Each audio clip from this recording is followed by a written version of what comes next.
আজ কয়দিন ধরে আমার ছেলে মাহিকে বলতেছে কেক বানাও, কেক বানাও। বানায় না দেখে আজকে নিজেই বানাইলো ওর কেক।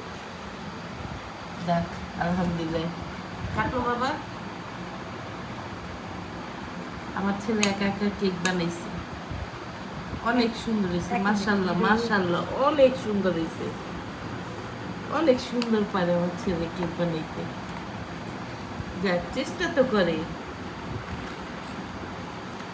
বোনকে আজ কয়দিন ধরে বিরক্ত করতেছে কেক বানায় খাওয়াও, খাওয়ায় না দেখে এজন্য নিজেই বানাইছে।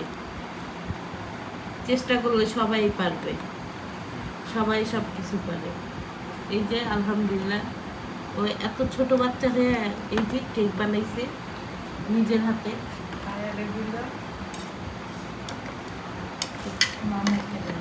ওয়াও ওয়াও, কত সুন্দর, কত সুন্দর, পারফেক্ট। এই যে, ও থ্যাংক ইউ বাবা।